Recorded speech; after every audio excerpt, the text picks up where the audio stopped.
Hey everybody, welcome back to the Back to Bits podcast. My name is John Meadows. With me as always, D-Pad Danny. What's going on, Danny? What is up, John? How are you, buddy? I'm tired, but other than that, I'm Dude, fine. I hear you 110% on that.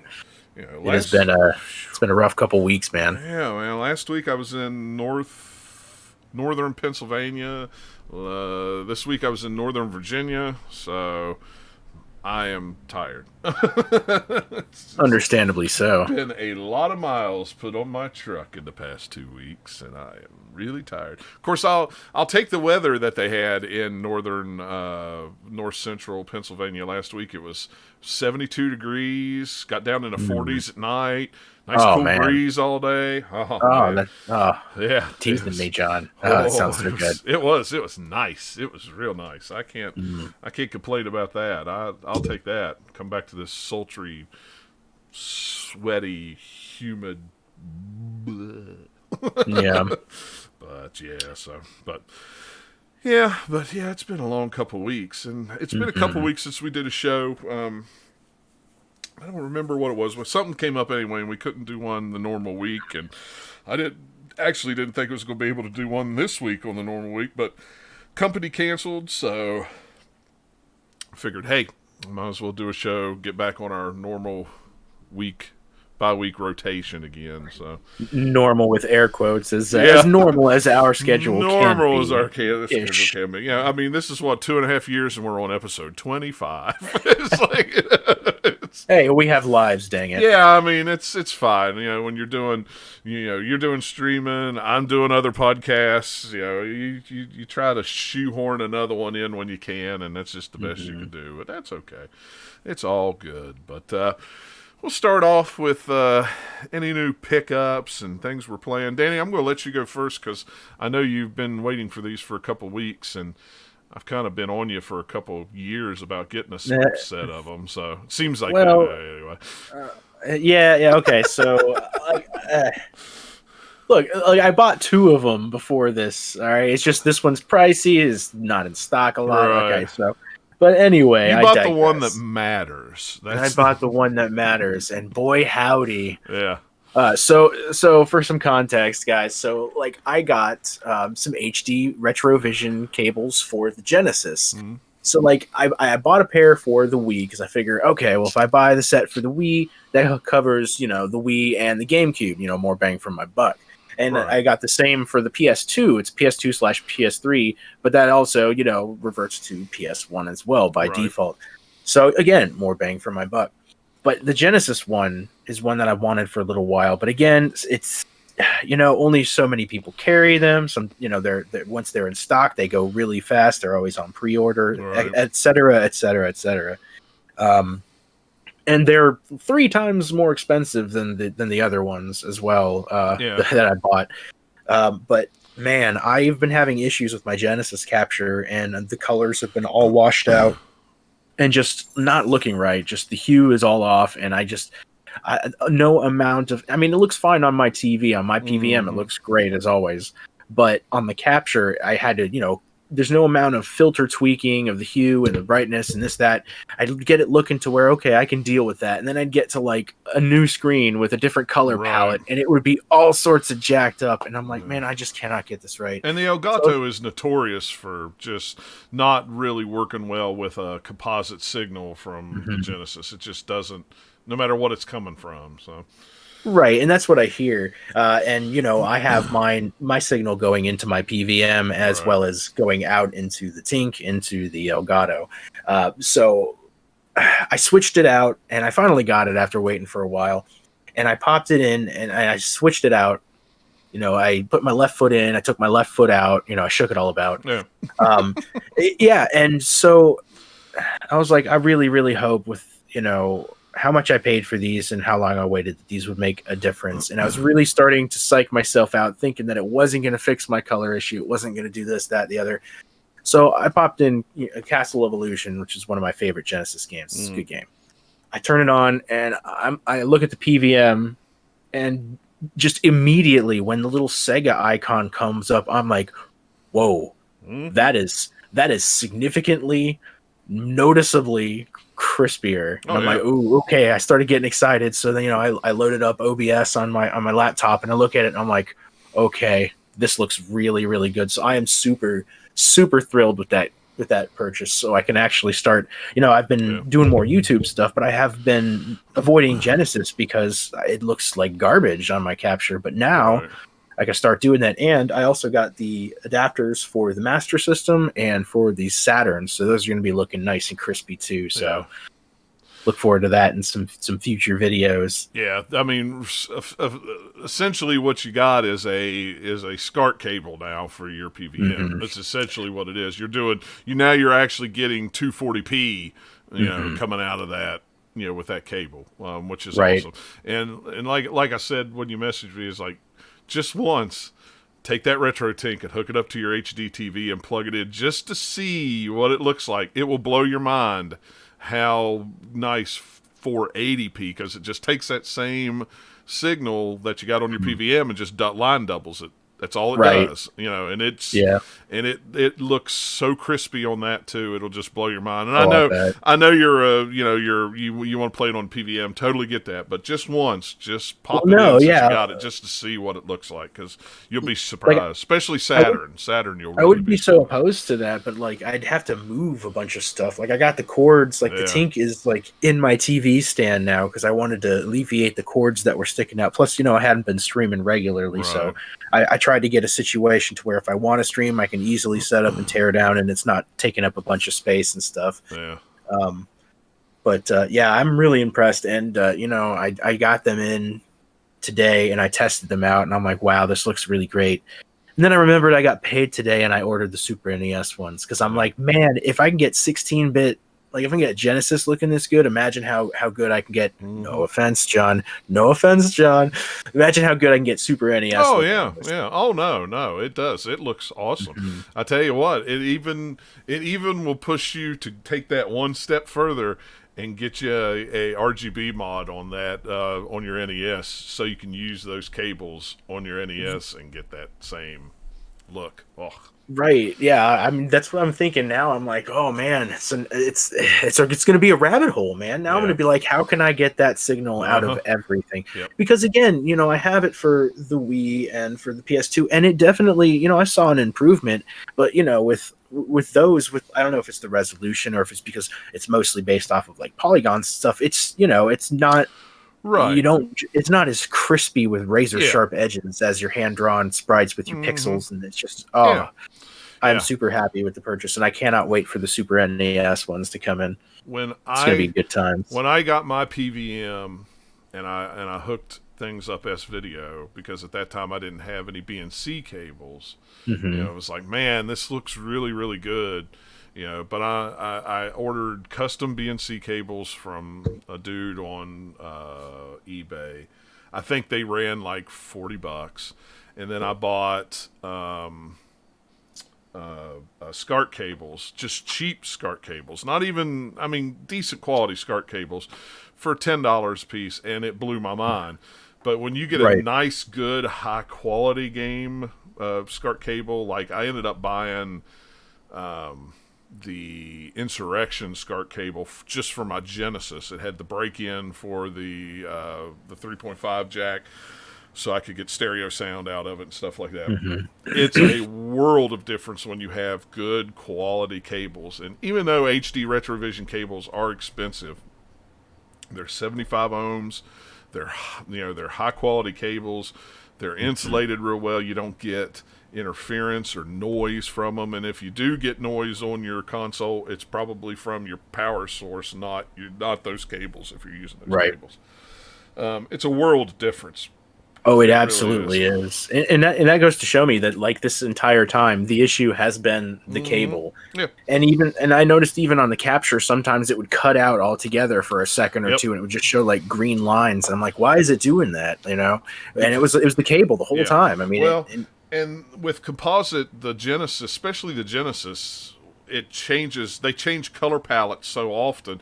Like if you play Revenge of Shinobi, you can really tell it, because the bars across the top are bars you're not really supposed to see. On a regular CRTV, they would be unseeable, but because when you play them in 240p in the right resolution in the right frames and on a PVM, you could see these bars, and like there'll be some levels where the bars are pink, and some levels where the bars are green, and some levels where the bars are red.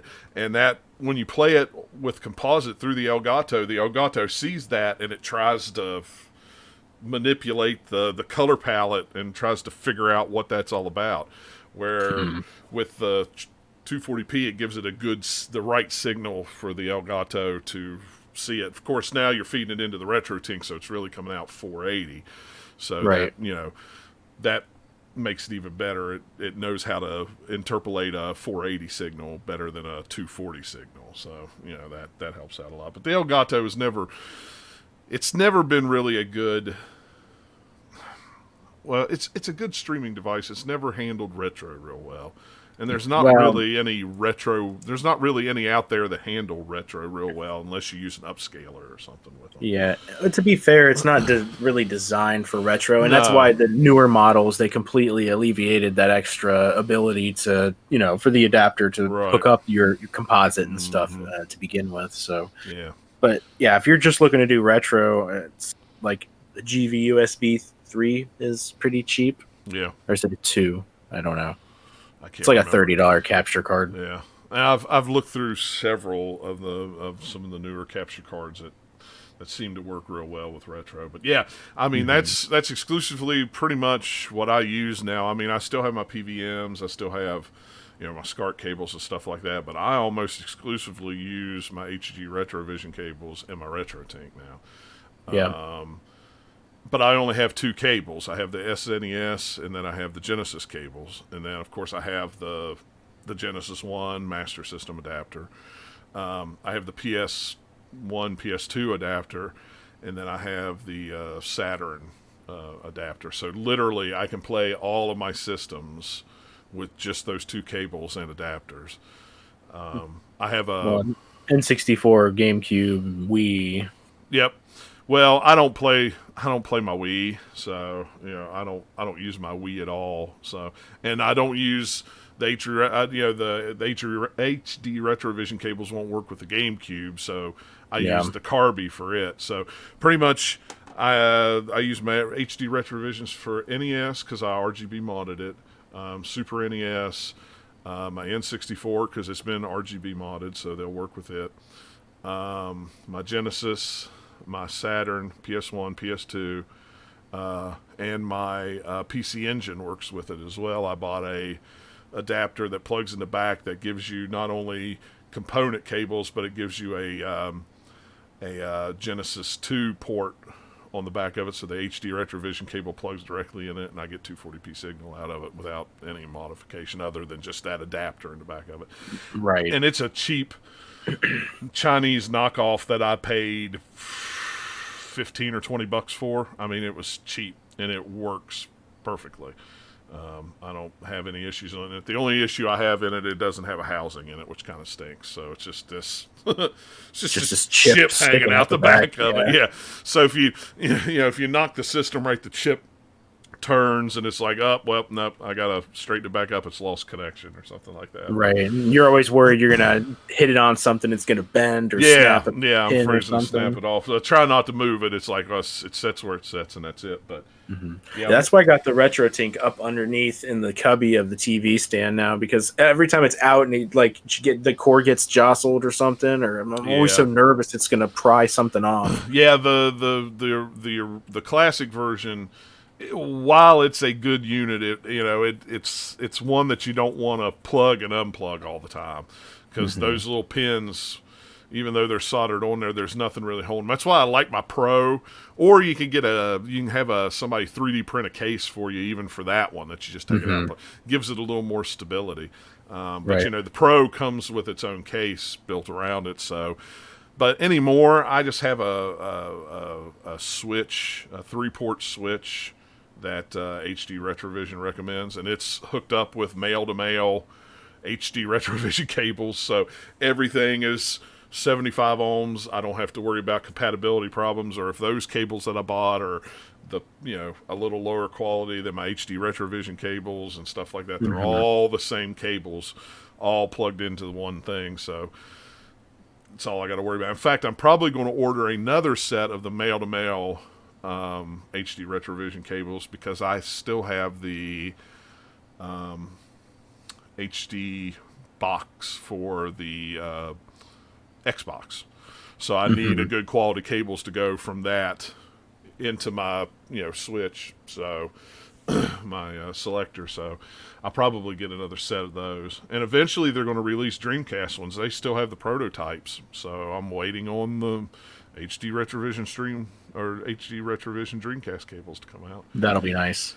That'll be looking real nice. Yeah, so I'm excited about that. Whenever that happens someday. Oh yeah, the big TBD. Yeah. But John, we always go back to this subject. I think we did a whole video on it, so maybe we should get back to what did you pick up? Have you picked up anything? I really haven't picked up a whole lot. I hadn't stopped at any shops or anything like that, and there's been a couple things I've tried to buy on Facebook Marketplace, and they haven't panned out.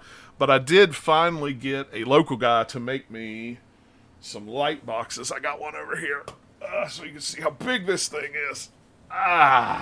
For my my arcade marquee. This one's my Outrun one, and it's in this nice pine. I love it. It smells so good. I can just smell it all day long. He sanded this thing so smooth. Yeah. The only thing he didn't know how to do was he didn't know how to solder or run LEDs, so I had him put a back on it with screws. So you can just kind of take the panel off. Yeah, I can take the back panel off, and I will do the lights in it. I just haven't had a chance to do it yet, but yeah, I mean these are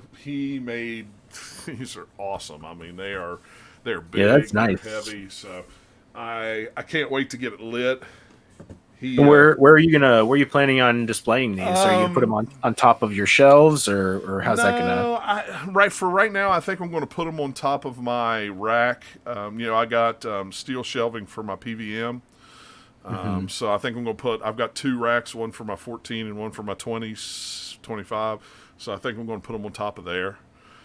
For now, I'll eventually probably put them up on the shelf. The trouble is I have so much stuff on the shelf now that I don't have anywhere else to put the stuff that's on the shelf if I take it all off. So, well, if you have like a space off to the side, and depending on how many of these you're planning on collecting and having boxes made for, you could have them just kind of as like a standing piece and have them kind of cascaded, connected in the middle, kind of Art Deco sort of. Yeah, I could do that. I don't know. I mean, I'm not going to say it was super expensive to have these done, but it was about $60 a piece to have them made.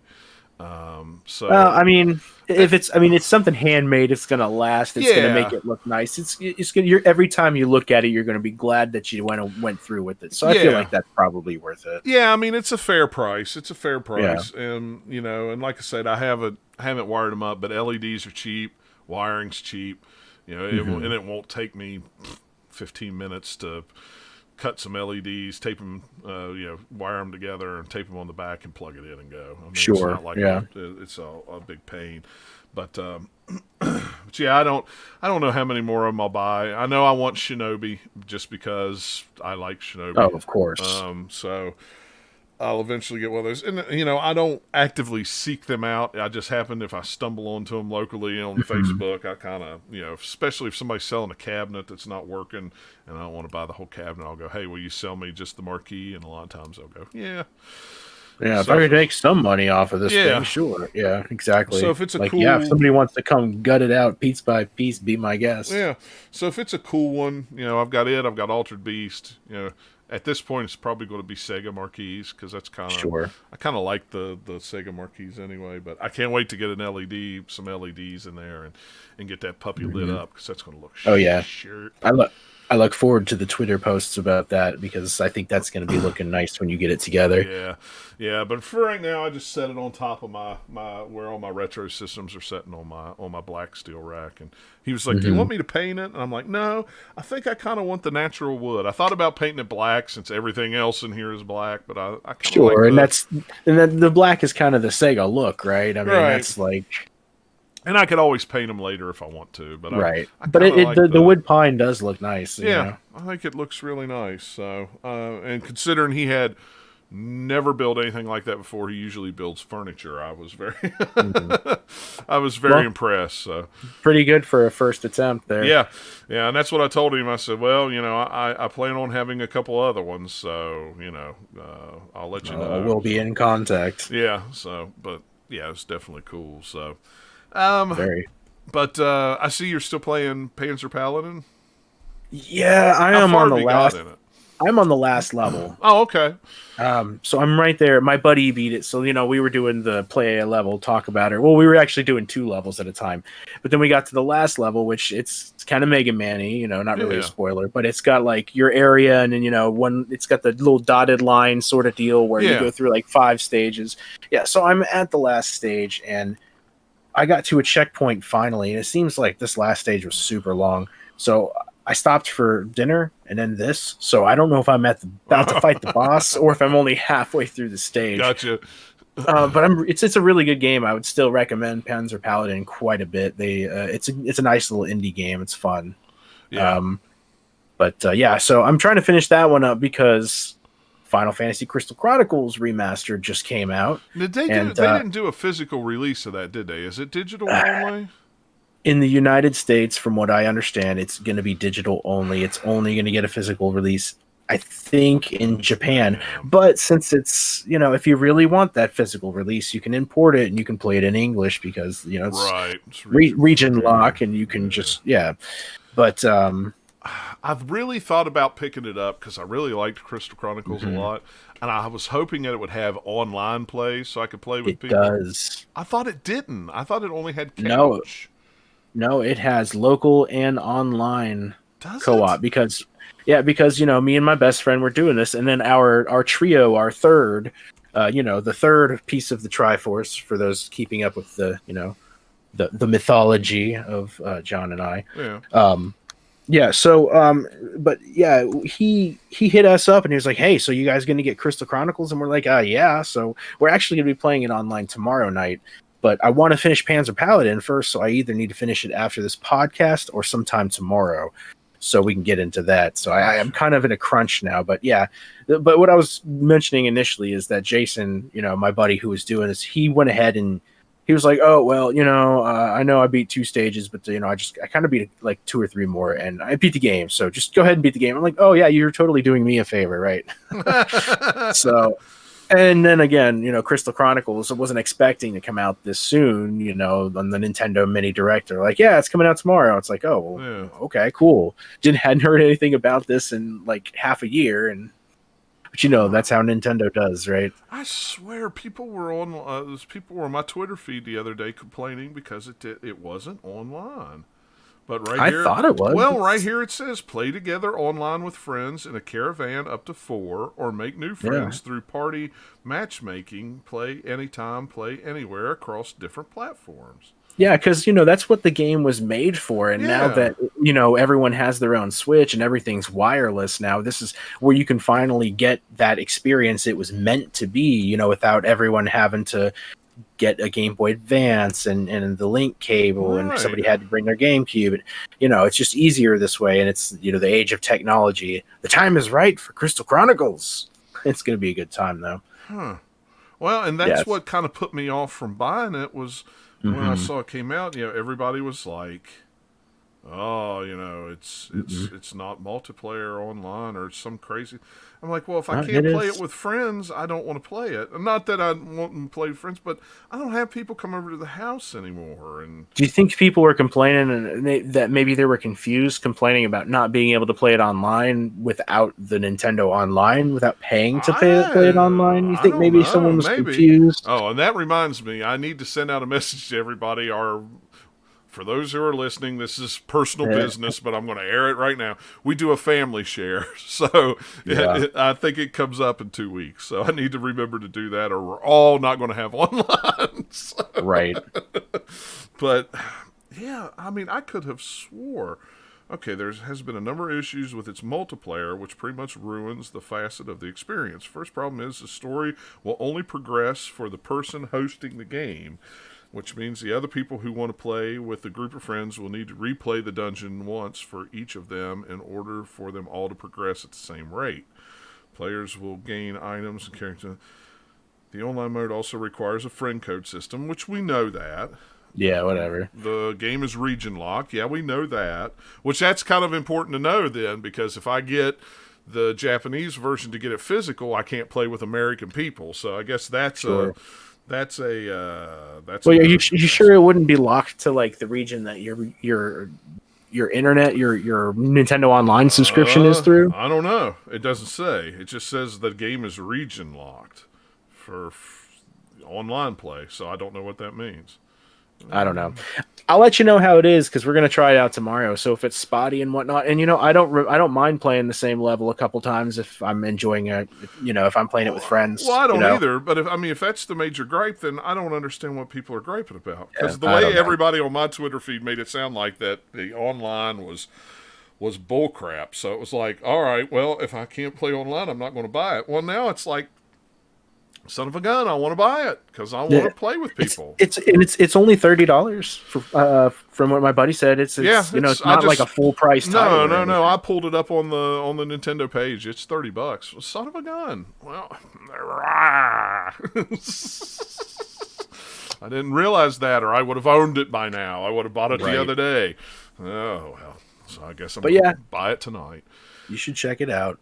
But yeah, like I said, been playing Panzer Paladin, almost done with that. Also been playing a little bit of Quest 64. I've been meaning to play streaming that. Yeah, I've been meaning to do a playthrough. I've been wanting to play it through again, and I saw that they did a run of it on the GDQ this year, and I was like, oh, this makes me want to play it even more. And I hadn't really been streaming much, and people that like pay me to stream and pay for my emotes and such. They're probably wondering where I'm at, so I'm like, I should stream at least once every little while, to kind of keep up appearances. And I do miss it. I miss everybody. I like checking in and stuff. And so I was like, yeah, I'll stream maybe once a week, every week and a half or something, and just play a casual Quest 64 playthrough. So I've been doing that some. Cool. Have you been playing anything recently?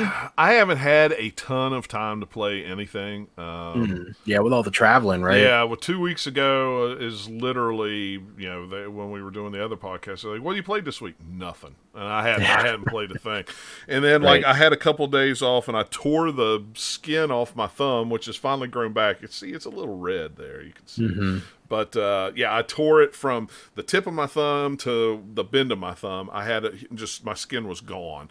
And it was Friday, and I was like, daggone it, I was going to play Ghost of Tsushima tonight. But, so I didn't play. I played it a little bit last week. Just maybe 2 or 3 hours into it. Just finally got into the groove.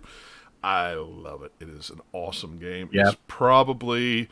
As far as game of the year for me, that one is probably it. And I've only played it for a couple hours, and I already think it's probably the best game I've played this year. Yeah, that one's probably definitely in the running. I feel like it was hyped up for a very short-lived time. Like it was like everyone is all hyped about it for about like a week before it came out, and then it came out, and then for like a week and a half to 2 weeks after that, I heard about how good it was, and then it just fell off. Yeah. So I feel like it could be a runner-up for that, or it could be, a contender for Game of the Year potentially. With The Last of Us 2 coming out and how everybody's jumped on that train, Last of Us 2 is probably going to be it. I don't know, man. Have you seen all the hate? I've seen a lot of hate for Last of Us 2. There's been a lot of hate, but not just the BS about, people hating on the actress for the characters, whatever actions in the game. That's stupid. Don't be stupid. But I've heard hate that I heard people saying that it didn't seem as good as the first one. The story was not written well. I've never played either of them, so 100% hearsay. I don't have a dog in this fight. And some of the guys that on the other podcast played it, they say it's better than the last one, the first one. It plays better. The mechanics are better. And it's kind of like, well, would I like it then? Because I didn't like the first one at all. It's like maybe I would like the second one. I don't know. I just have a feeling with the way that one was reviewed and the way people have made the critics have made such a fuss over it. If it doesn't get Game of the Year, I'll be shocked. But that's No, what's no, no, no. bad with Last of Us coming out in 1 month, and then the very next month, Ghost of Tsushima comes out. They came out way too close together, where they pushed them back, and they should have spread them out more. But they Yeah, didn't. but you know what? You're thinking McDonald's, Burger King, and you're not counting on Wendy's coming up and crushing them both. I mean, you got to consider Animal Crossing. That is the game of the pandemic, sir. Well, Like that is that. true, but That I'm not gonna say it saved Nintendo because it's not like Nintendo was in no. like immediate trouble of But it anything. made But them a holy crap! bazillion dollars. I Oh mean, yeah, yeah. It was released at the perfect time. It was the perfect game for the time that we live in at that yeah. time. Like it's just. So I'd say that if that doesn't win, I'd be surprised. But Yeah. those are all like in the conversation at least for sure. I just go by what usually wins at the Game Awards, and Yeah. and I mean, I don't know.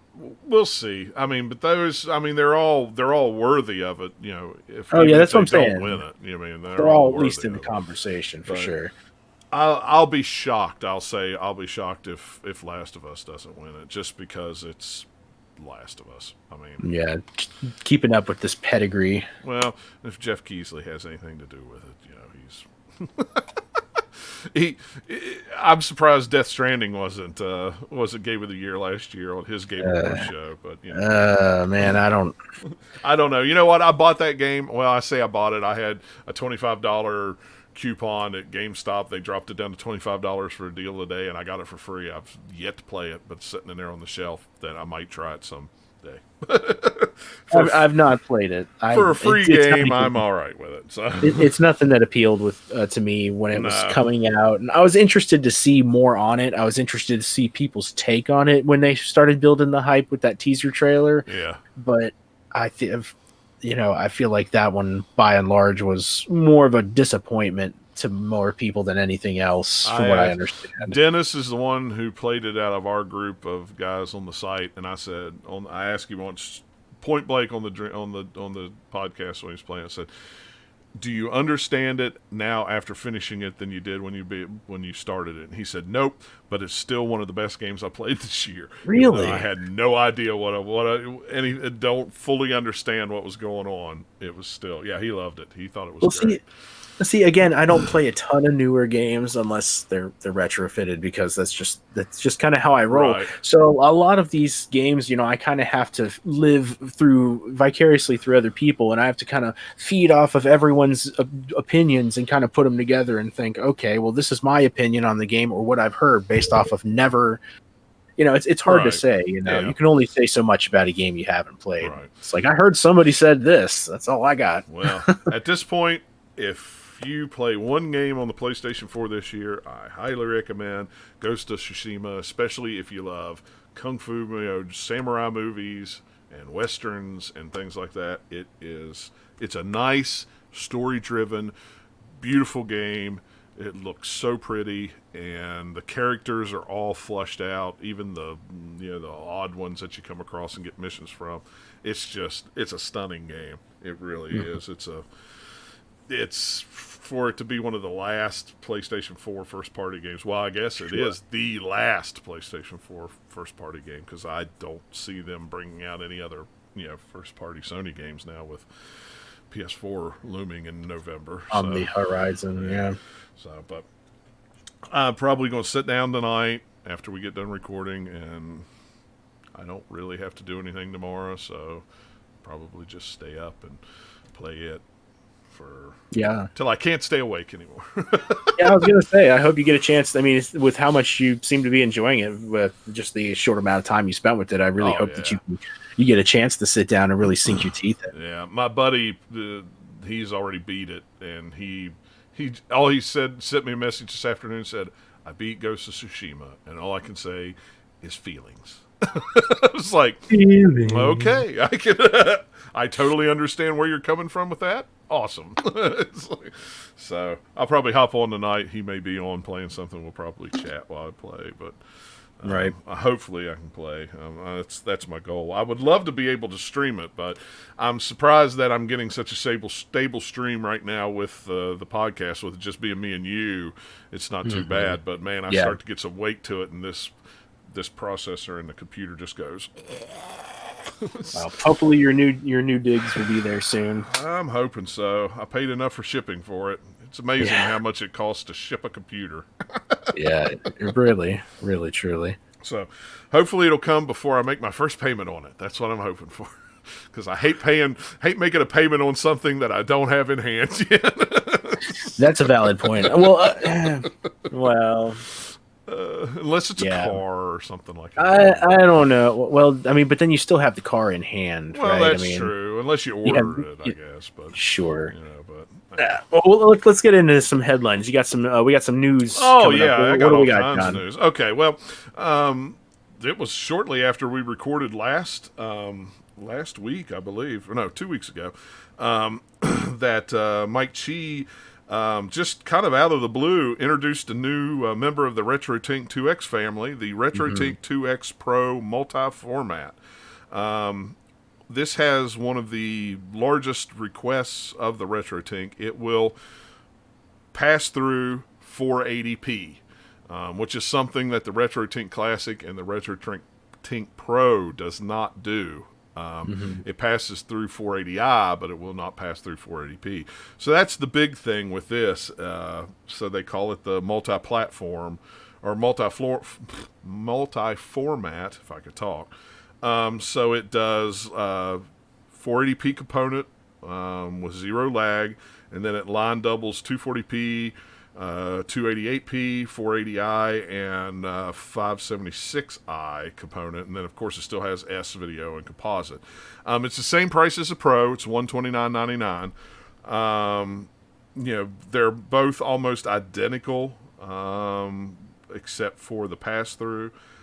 I was really tempted to pick this up the other day. In fact, I had it in my cart and I was hovering over the buy button, even though I have a Pro.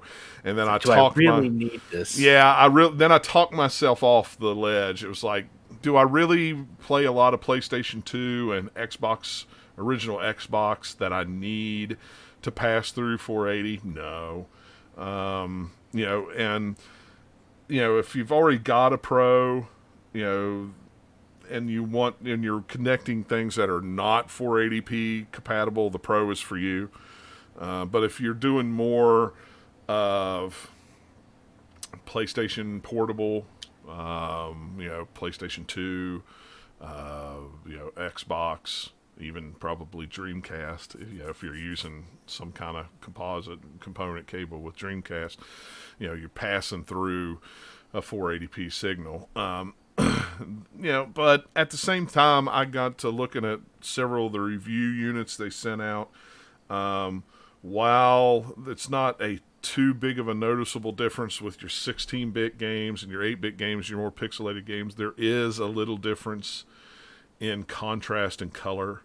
Just not, it's nitpicky is what it is. Sure. Like side by side, you might be able to tell, right? To your average person, it's going to look just fine. Yeah. The main difference is, if you're going to a 1080p or if you're upscaling to 1080p, you probably won't know. If you're upscaling to 4K, you probably wouldn't notice it. But the Pro is better for the Pro and the Classic, I guess is what they're calling it, is better for the 2D consoles than this is, but only just nitpicking. And he does have pictures on his website with comparison videos. The smoothing filter even looks a little different on the two. If you're into the smoothing, which I only do the smoothing like on the N64 and stuff like that. But well, because those polygons are so sharp. Yeah. So if that's something you're looking to do, it like I said, and you want 480p pass through with that. It would be nice to be able to hook my PSP up with the component cables and pass through that 480p signal. When you do it on the Tink Pro or the Classic, it gets a weird picture to it. So you have to knock the resolution down to I for it to go through the Pro. So it would be nice to get the progressive, but for the difference in price, I didn't think it was really worth it. So like I said, I talked myself off the ledge of getting that. One of the other things that he had announced that I don't think we talked about, this was back in June, the Retrotink 2X Minis are now available. This is if you we talked about did we talk about it? I couldn't remember if we talked about it. Now they're actually available. They come in a variety of colors, but it's the one that just does composite NES video if you're looking for just, your basic thing. And they're super cheap. They're $69. They're not expensive at all. But super cheap is relative. I mean, well, yeah, but I mean, considering if you want a good quality for just passing composite and line doubling up to 480p, I think $70 is pretty cheap because you'll spend more, you'll spend less on cheaper ways to do it, but you're not going to get a good signal out of it, I don't think. But if you're looking for a good line doubler, that's an option too. If you not a bad way to go. Yeah, it's not a bad way to go. Personally, if I was just going to do it, I would spend the extra $20 and get the classic. I think the classic's $89.99 or $99 now or something like that. I would get the classic and get the composite. The only difference between it and the Pro is it's not upgradable software like the Pro is, which is pretty cool. I do like being able to download new software that that fixes tweaks things here and there, right? Yeah. So the other thing that I saw the other day was Coin-Op, the arcade guide. This is a Kickstarter. It's got 6 days left. This is really a cool book. It's in the UK. It's got hundreds of screenshots, and it's pretty much a hardcover book that is a guide to arcade games. 160 pages, 5 genres of games. So you've got everything from Shinobi to Street Fighter to, it's 300 pages. My bad. I wasn't going to say anything. I was like, 160 seems kind of small. I looked like, how many games you got in there? I was just scrolling down there, and the first one was they made a arcade guide back in 2012 that was 160 pages, but this one's 300. So it's got all the arcade games from years and years and years and years. This is really something that I've been interested in finding because I do like the arcade games. Let me click on the Kickstarter here. They needed $35,000. Right now they're sitting at $39,000, so it's going to get funded. But yeah, this book looks really cool. Yeah, it does look neat. It's got a lot of sprite work in there, some really nice some graphics, and I mean, yeah, and I all the books, most of the game books that I have are console centric or just home video games in general, and it's really cool to see some stuff like this that this would be a good coffee table book or a good addition to someone's game collection if, like myself, you're a little slighted on the arcade front. Yeah. As far as representation goes. But yeah, this looks really, really nice. Yeah, I mean, and it has like 2 pages on, each game. So like Outrun has all the pictures of different cabinets and all the graphics and things like that. Oh, and that reminds me, I did get my Raspberry Pi 4 in. So this is going to be my exclusive nothing but arcade games on here. Nice. Little tiny name box. Yep. Well, since they brought this out, and now this does Dreamcast games, runs Dreamcast games really well. It also runs Naomi arcade games. Let's get you that original Super Monkey Ball arcade. Yeah, and Crazy Taxi, and that too. Virtua Fighter, Virtua Cop on there. Yeah, and this thing, there's apparently, I need to look into it. Apparently, there's a light gun kit for these that you could play light gun arcade games. So like House of the Dead and stuff like that. Oh, I can't wait. Of course, I was hoping to have it up and playing today, but the box I ordered, I don't know what happened. I ordered this, I ordered a cable, and I ordered a case for it. Because this one runs kind of hot, I definitely wanted a case with a fan in it. Well, sure. I thought I ordered it. It runs on HDMI, and it's not even full HDMI. It's these little tiny micro HDMI. You probably can't even see it. It's so small. And the cable that Amazon recommended me, I thought was an HDMI cable. Well, I got it in the mail while I was gone. I came home last night. Yeah, it wasn't an HDMI cable. It was a USB cable. I'm like, I don't need this. I need an HDMI cable. So I had to order new HDMI cables. Then I sat down last night, and I'm like, well, I'm going to throw this in the box. I got my 256 gig memory card. I already know the 256 gig image that I want to download that has like 13,000 games on it. This is it wouldn't fit in the case. It would not line up. It was it was a hair off. Like the ports wouldn't line up, the screw holes wouldn't line up.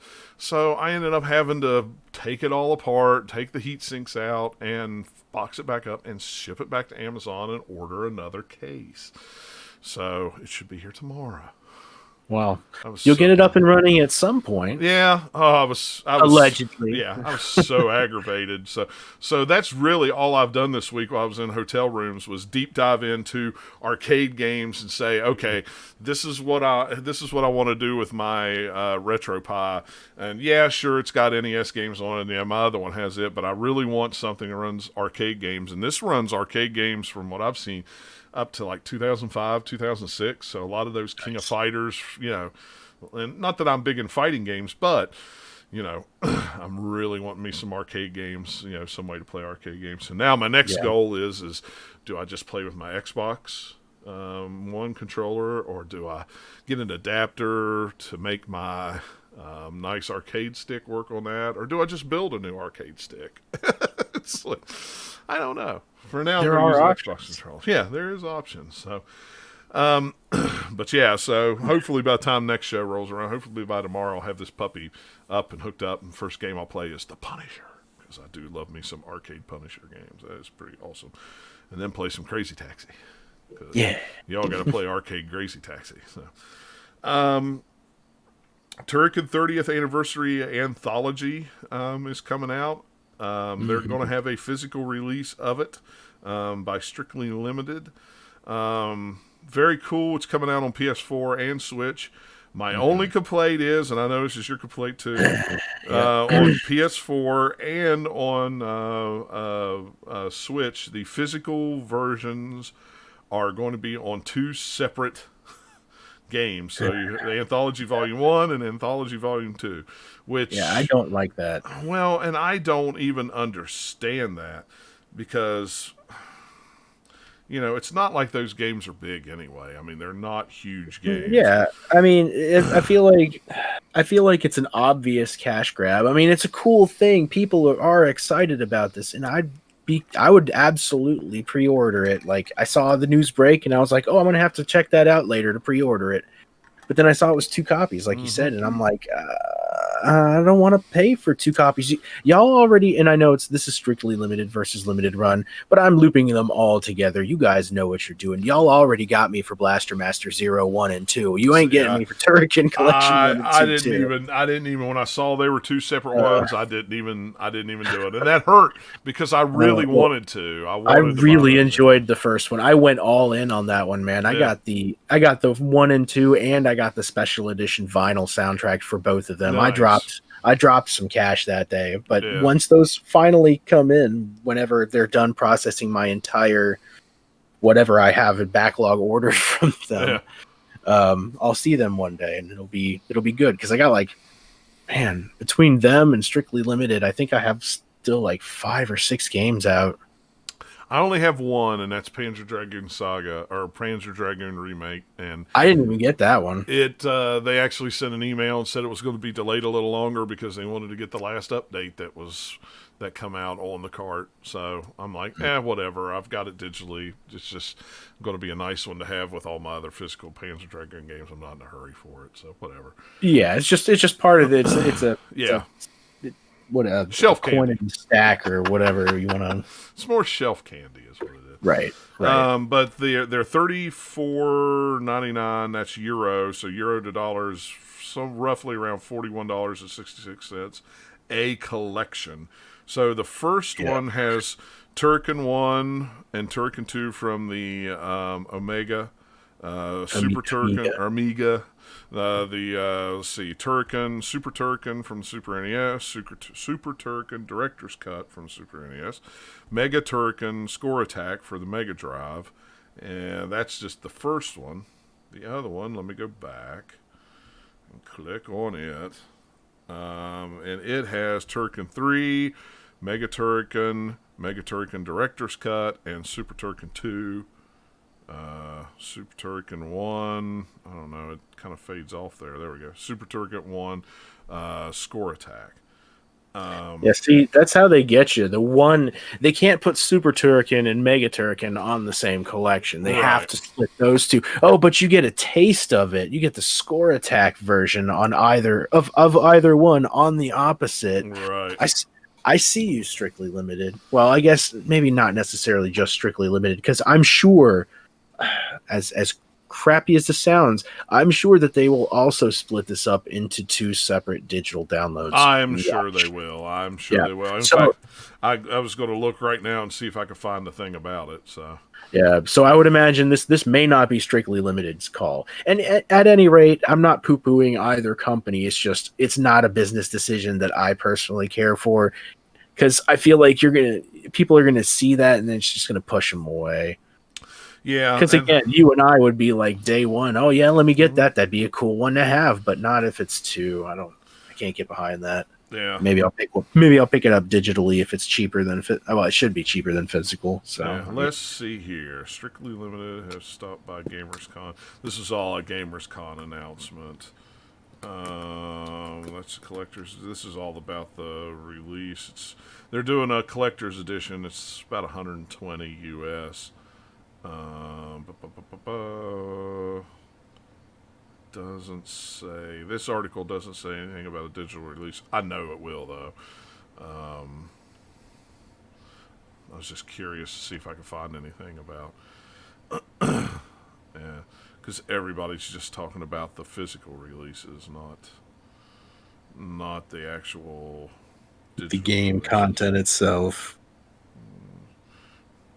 That's a GamerCon. Factor 5 will release Turrican Anthology 1 and 2. Yeah, it's nothing saying. I have to do some more digging for it, but sure. But either way, it's a thing. It's out there if you want it on Strictly Limited. I love the Genesis version. I have the Super NES version. I bought it from a guy for like $20 one time. It was weird, but I kind of prefer the Genesis version more. I don't know why. I play it on my flash card. I don't have it on.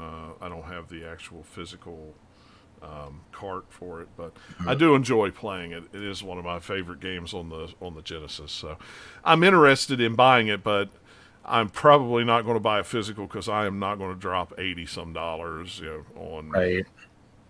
on 2 games for something that I could probably buy digital for, I'm going to guess, $20 a piece, probably half the price. As much as I would love to have them physically sitting on the shelf, just can't do it. Yeah, I've never actually played any Turrican games. I think I played Super Turrican one time at a buddy's house in like 3rd grade or something, but and I know it has great music and they look like a lot of fun, so I really wouldn't mind checking them out. And if you were curious about the series like myself, this would be a great time to do so. But I feel like you said, like that $80, like I'm thinking, well, shoot, I could buy Super Turrican, or maybe I can buy Mega Turrican for, I don't know how much they go for, but I don't know right now. It can't be more than that. I mean, card only, more than 8, I imagine. Now I'm curious. Yeah, I was gonna say I haven't looked at the prices in a while, and right now with the pandemic, honestly, retro prices are all crazy all over the place. So, everybody's spending money on stuff. So, yeah, it's too bad. It's just, to me, it's like you could have just went ahead and if they'd have put them all on a cart for $50, I probably would have been more apt to go, yeah, I'll buy that. Plus you're dealing with Strictly Limited, which is not a bad thing, but if you live in the U.S., you're paying, the difference in the cost. You're paying a little more because of the euro to dollar, and then the shipping to get it over here and stuff. So, right. Yeah, it's too bad. So So it looks like Super Turrican can be had. This is just going off of price charting because that's the easiest way to get a generality. But Super Turrican for Super Nintendo is going for 45-ish, which is about where I'd expect it to be. And Mega Turrican, yeah, it's under 80. It's about 72. So it's a pricey one. Yeah. Maybe I should get that sooner than later. Yeah, that when the was price gets higher. Yeah. Yeah, that one's the pricey one. That's why I say I got lucky with the Super NES version, and while I was happy to have it, I'd rather have the Genesis version. But well, actually, it looks like Super Turrican 2 is the pricey one. That one's $212. Oh yeah, that one's a rare one. Yeah, I would imagine so. Like lesser known sequels sort of deal. Yeah, they're great games though. I mean, they're hard, but man, they're fun. I should definitely prioritize picking one up for sure. Yeah, they're fun to play. When I found it on the it was one of those games that I'd forgot about, and then when I stumbled on it on my flash card, I'm like, oh, I gotta play this. Just kept playing it over and kept dying at the same, a dozen times in the first level, but it was just fun and the music was awesome, and yeah, it's definitely worth your money. If you can find a deal on it, it's definitely worth it. But it's definitely worth your money to have if you want a copy of it. So, yeah, absolutely. All right, and the last story we have. Well, you talk about this one. You know more about it than I do. I just skimmed over it. So, because you shared it online at one point. Yeah. So Polybius, as you may know, it's the game that's got this urban legend thing around it. It's said to have caused seizures and mind control type effects in people. It's rumored to have been an experiment by the government in mind control tactics. It's only been around in one very small region of the United States. I don't recall which. Excuse me for not knowing all the information, but so that's the basic idea of it. People say they've seen it. Some people say it never existed, but it's this big ghostly kind of urban legend around classic video games. So there's a company called Numbskull Designs, and from what I gather, they do quarter arcades. Smaller sized, quarter scale, not quarters, quarter scale. right. Of course. Thank you, John, for keeping me honest. So they're little small things, right? So they have a couple of them, and it looks like they have like a Miss Pac-Man, a Galaga, your usual suspects sort of deal. I hear they're really nice. They're really nice. And they look nice, although they are small. So yes, you can still technically play them, but really, I feel like these are more geared towards display than actual playability. Yeah. As opposed to the one-ups where those are meant to be, just straight up playable pieces at a affordable consumer cost. Anyway, so they put together a Polybius machine. So they gathered all of the images out there on the internet in the public domain of this is what it looked like. This is, concept art and stuff like that from the side, all this, that, and the other. So they put together this mock cabinet that looks like what we as a society and pop culture think this game looks like, because who's to say for sure, because who really knows, right? And so this is really cool thing, and they put a teaser on it on Twitter. I saw somebody retweet it yesterday. They were like, "Oh, Polybius tomorrow," and I was like, "Oh wow! Is somebody going to make a little Polybius machine? Because I would pay for that, absolutely." So they put the Kickstarter up, and they're already a third of the way to their goal in less than a day, I think, because it's 29 days to go. Yeah.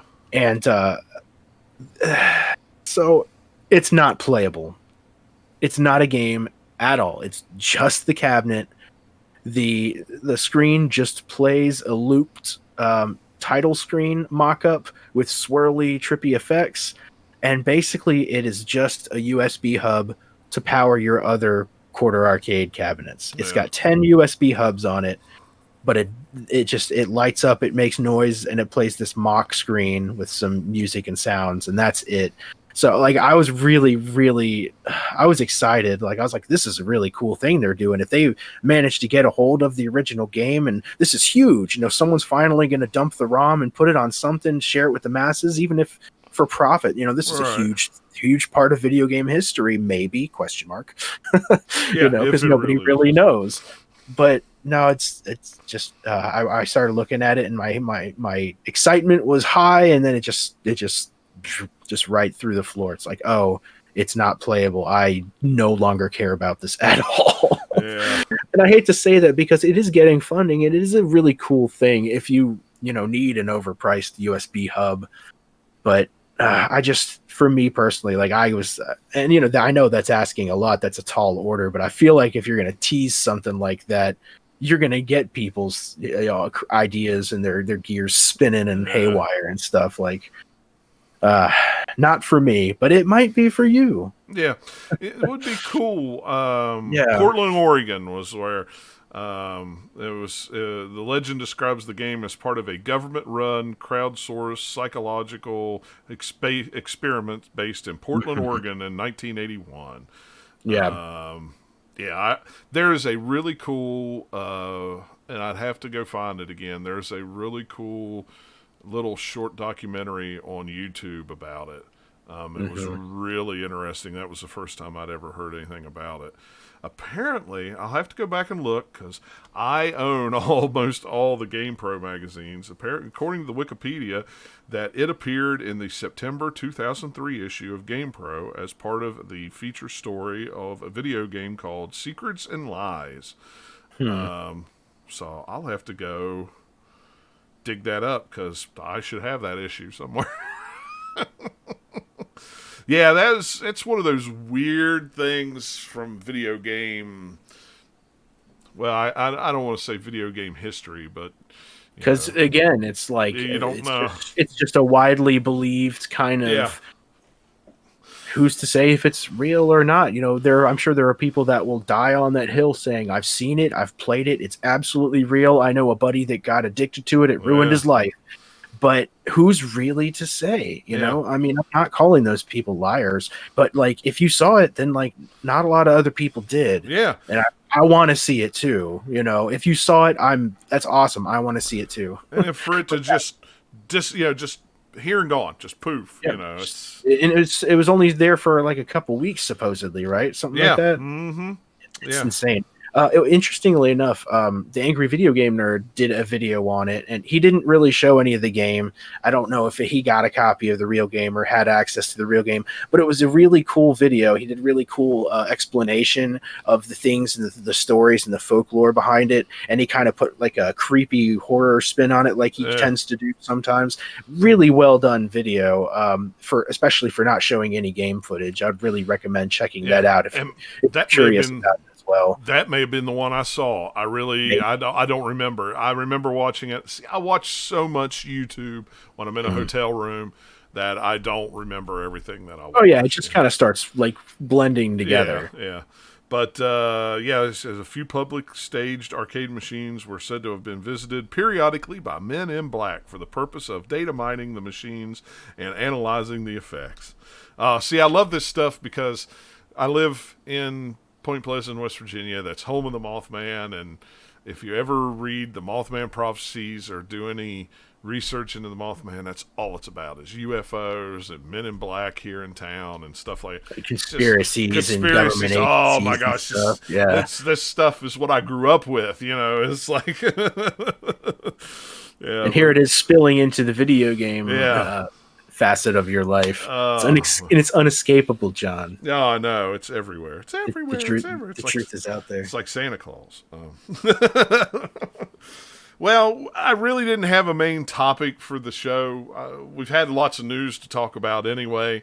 We embellished on a lot of stuff and really took our time anyway. So we kind of covered the not main Yeah. But one thing that I thought maybe would talk real quickly about is the docu-series, the limited series on HBO, Netflix, the High Score documentary. Have you finished it? No, I've still only watched the first 2 episodes. Okay. Because we've been watching the new DuckTales with our son, which is really good, by the way. I like the new DuckTales. Really good. Are you watching it on Disney Plus or? Yeah. Okay. Yeah, I'm watching on Disney Plus. We're about 18 or so episodes in, and it's really, really well done. Yeah. If you have any nostalgia for that show whatsoever, check out the new DuckTales. It's just so good. It is good. When it first came on, I DVR'd. I say DVR'd. We had YouTube TV, so I quote unquote DVR'd it and watched it. It's really good. Mm-hmm. I've only I'm sorry. I got one episode left. I ended up. Oh, do you? Yeah, I ended up watching the first 3 this week, and then, the first 3.5, and then I finished the half episode half of the episode I had left today, and then I ended up watching the next to last episode. It's really good. It's really, really done. It's not really what I hoped it would be. The way they kind of sold it in the trailer when they first announced it, it was like going to be this history of arcades and stuff like that. That's kind of what I thought it was going to be. But then when I realized it was kind of all-encompassing, but yet zigzagging into arcades back and forth, that whole era. But it seems like it's going to stop at, the Genesis Super NES. It looks like it's where it ends. It doesn't look like it goes into anything past that. Because I forget what the last episode was called. This episode I just watched was the whole Mortal Kombat Night Trap. I hadn't seen that far yet. Yeah. Well, I mean, it's I mean, it's entitled Fight or something like that. So they kind of lead into each one of them at the end of it. A lot of people may not like it for the way it's kind of bounces back and forth because it kind of goes.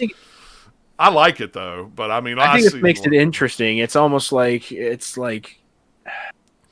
it's almost like a train of thought kind of show because your brain doesn't always stay linear. It goes all over and zigzags. Oh, here's something. I smell something. It reminds me of that time I did this. Oh, and I did this, that other. It's all over the place. Yeah. And so that's kind of how the show hones in on you, and it really makes you focus because it's over here and then it's over there.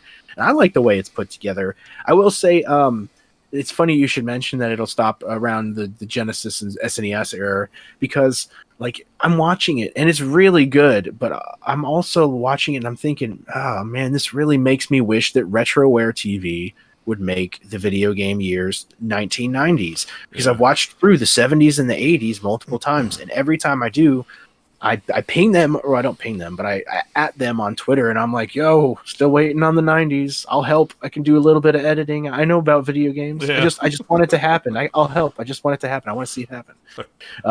And so it's with High Score, I'm enjoying it a lot, and I'm going in knowing it's a limited series. But it's interesting that you said that it looks like that's where it ends, because I'm like, oh, that's where they all end. Why?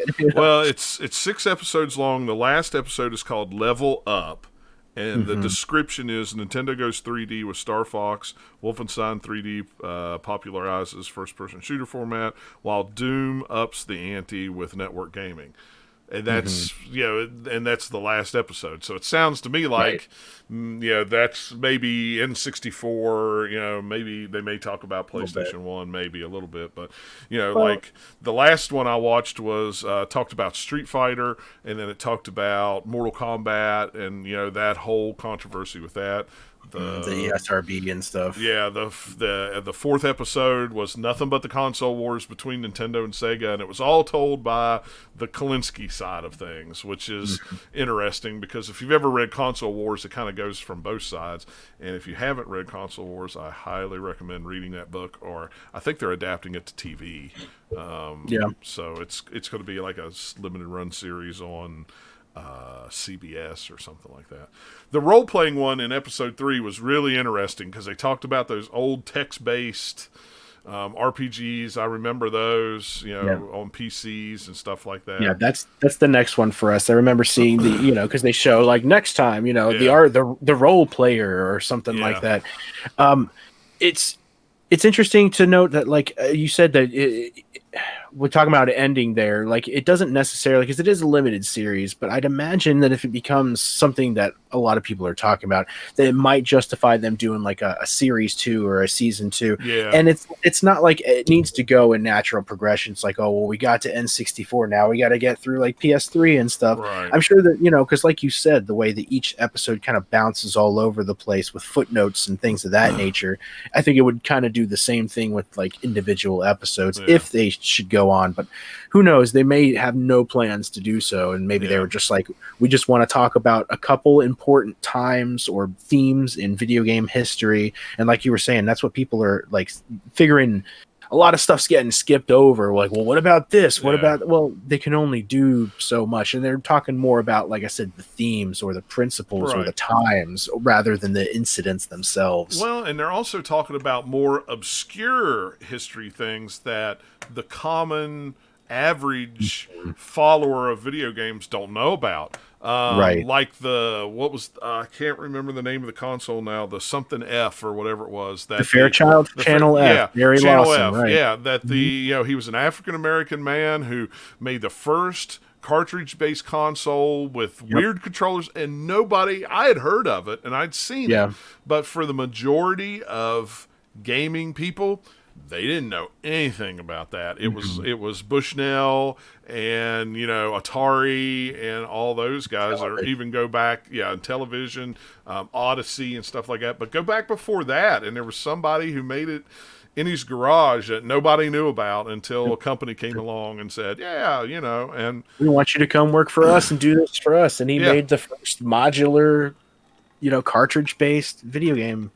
It's really interesting, and it's good that they gave a face to that, and they showed a bunch of his pictures, and they talked to his kids, because usually in stuff like this, if they do mention him, it's like he's just a little footnote. It's like, oh yeah, there was, like somebody's talking about history in school, and you learn about peanut butter. It's like, okay, well, you learn one little footnote and then it's gone. That's it. Same thing with cartridge games. You learn about it and it's gone. But it's really nice that they focused in and actually talked to the family, and it was really cool because they had, what was it like? He had a 10 or 15 minute segment. Yeah, it was like a quarter of the episode was. Yeah, it was really nice to see. It's so they couldn't focus on everything, but I feel like the things that they focused on, it was something for everybody. They brought things to the table that people would remember, but they also brought in things that you might not necessarily know unless you're deeper into the history side or the collecting side of things, and it's something for everybody. I think they did a good job so far, because again, 2 episodes in. Well, I mean, they did the game counselor stuff for Nintendo, which everybody knew, but everybody knows about that, but still it was interesting to see the big, these guys. That's what I find interesting as someone who majored in history in college, to see them do a documentary series, and they talk to the creator of Pac-Man or the creator of Space Invaders in Japan, and he pulls out a 40-year-old binder that's falling apart with all his original drawings and sketches, right. And you see how how do they design these pixels? Well, they have a grid and they color in the pixels just like you do with the art, the beads, the perler beads, beads, just like you do with that to make it's fascinating, and it's stuff that people take for granted, and video games have become so big that I love video games. Well, what do you play? I play Call of Duty. I play modern games and this and that. What, have you ever played this game? No, I don't play that old crap because it's all old and ugly and blah, blah. There's a lot of history there, and it's really interesting to see how people came up with this stuff with the limited resources that they had back then. And then you compare it to something today, and it's like, oh well, we have GUIs for this, we have these special tools that let us do all this, and they were doing it by hand from scratch, pioneering, coding and it was coding, sitting down in front of the computer and coding. And I know, I say I know, I did this much coding in high school to know how much. I took a computer class in 92, 93, something like that. That's what it was called, computer programming. And we went over to the vocational center and sat in front of IBM. I don't even remember what kind of dot matrix, blah blah blah. So, I mean, you turned it on and you had a DOS line to do anything. You had to type, something. Yep. So our whole thing was, by the end of the year, we had to have something that we programmed into the computer to get it. And so, code by code, line by line, in DOS, to make this picture. It took me 9 weeks to do it.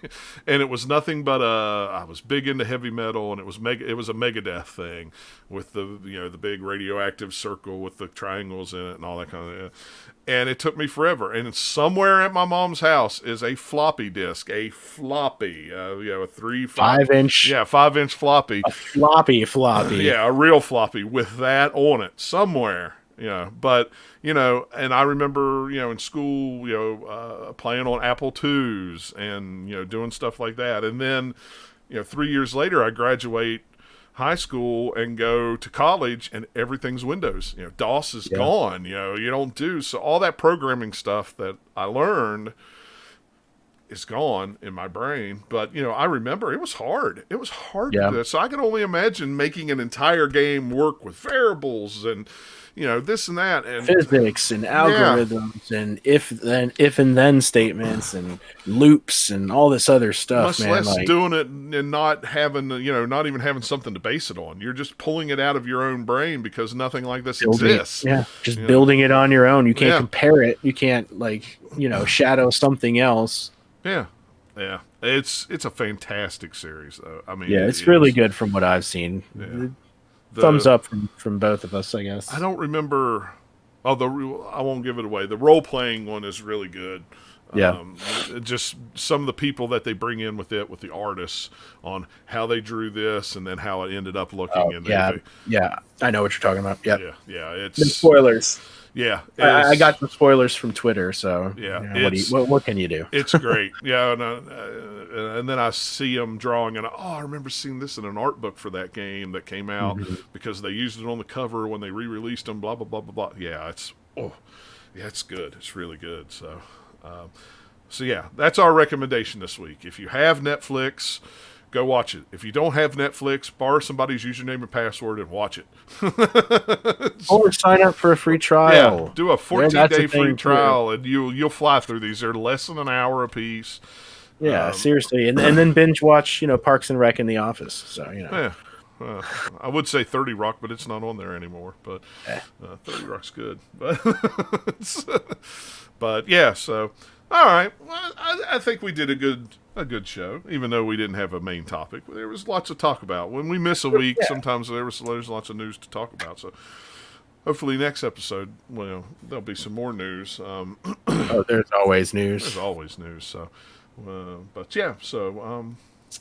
that's all I have. Danny, is there anything going on this week that you would like to let the fine folks out there know that you have going on? No, I like I said, I'll be streaming here and there, not regularly, but I'll be streaming some more Quest 64. I'll be putting out a video sometime within the next couple weeks. I've been doing one every 2 weeks, but I kind of been real worn out the last couple weeks, so I'm taking a week or two off from that. But I'll be back again with another one within the next 2 weeks, likely. But other than that, nothing really scheduled. John, what about you? You got the regular podcast coming up in a week, yeah? Yeah. Next weekend we'll have our regular show. Other than that, that's about all I got going on at the moment. I'd like to get some streams in. I finally got a way that I could play games in 4K, but split it off to the Elgato and knock it down to 1080. But of course now the computer can't handle it. Well, hey, hopefully you'll get your computer pieces in soon. You'll spend some time building your new rig. Oh, I'm not building it. It's coming pre-built. They're doing all. Wow. I actually went pre-built this time. I pieced everything out, and I went, this is how much it cost, and then I went to a company's digital storm website and then pieced out the exact same thing and went, it's just as much to have them build it and ship it to me as it is for me to have shipped here and build it all. So I just went, save me a couple hours and get a 3-year warranty on top of it. So I went, you know what? Nah, I'll just do it that way. It's not a terrible way to go, man. No, but I've considered streaming college football on Saturday nights. And with the college football season maybe not happening, I thought it might be cool to just turn on the old PlayStation 3, boot up NCAA Football 14, and let the computer play each other. Yeah. Not even have me play it, just turn it on and let it play. You could do that. And see how the season. I've got all the new rosters with all the new players, so the rosters are all up to date to what this season would be, with all the stats and everything like that. So I've really considered just every Saturday night or every Saturday just putting on the dynasty or the season thing and just let it play a couple of random games just to see how the season turns out. Not me playing it, just turn the stream on, turn the PlayStation on, let the CPUs play each other, and just kind of let it go. Well, my buddy Coach Crab did something similar. He did a full season on NCAA basketball for one of the Super Nintendo ones, but he did a full fantasy season, like a spectator, every single game, March Madness, all that stuff. Like he had brackets with his buddies. I didn't really care. He asked if I wanted in, and I'm like, I don't care about college sports, and I don't really care about basketball either. Sorry if you guys are fans. Everyone's got their own thing. Well, and you live in the mecca of college basketball, so it's like, how could you not like college basketball? If you live in the States, you need to pick a college team. No, the hell I don't. I do not care. Like I said, more power to you. I get it. I like football. I get it. I understand it, but I don't. I don't know. It's now that I can use the M Classic to bump that up to 1440p, do the scaling, do the cleaning, and then use another program to knock it back down to 1080p and stream it. PlayStation does. The PlayStation 3 looks very nice with that M Classic. It's kind of terrifying how nice it looks when they cleans up a lot of that stuff, because all those games only ran at 720, so it's doubling up the resolution and then smoothing it as it goes. So I don't know, that's something I've considered. I did buy the Humble Bundle pack the other day that had all the movie editing, video editing software, so I may end up doing something with that, because I've never really had any real video editing software. So since the PC is actually going to be able to do stuff like that, I might, It's not a terrible thing to learn, and when you have hobbies in this kind of sphere of hobbies, I guess. Well, honestly, at the way it's been going here is I don't have time to play a game and write a review anymore. Yeah. It would almost be easier for me to just play the game, take notes as I go along, and then record a video of it and do a review that way than it is to sit down and have it edited and then so I don't know. Now that I'll have a PC that's a little more powerful that can do a lot of cool things like that, I may. But as of right now, the only thing I'm planning on doing is another podcast next week, God willing, as long as the CPU holds up another week. So under the strain of having 4 people on that call, maybe 5. Right. Best of luck with that. Oh my gosh. You can go back and look at some of the past streams because it just crashed. One day we had 4 people on there, and it just literally it went for 20 minutes and then just shut off. It kept fine on this end. Didn't even realize the stream wasn't on anymore. So, but like I always say, guys, follow us on Twitter at Back2Bits. I try to tweet out a couple hours before we go live with the show. If you would like to come on Twitch or YouTube or Facebook or wherever you like to watch your videos at, this is streamed to all those platforms at once. And you can come hang out in the chat with us. So if we ever have a show like this again where we just kind of shoot the breeze for the evening, you can come in and hang out with us and ask us questions and pipe in on different things we're chatting about and stuff like that. So, all right, guys. Well, definitely tweet us your topics as well. If you have absolutely questions or topics you want us to talk about, anything you have, you want to hear our opinion, you want to hear us jabberjaw about something random, please, by all means, let us know. Email us, retro@the-gamer-lounge.com too. I have it set up on my phone. I can get back to you like that. So very responsive. I check that thing all the time. So. All right, guys. Well, thanks a lot for hanging out with us. And we will catch you guys on the next show. Later.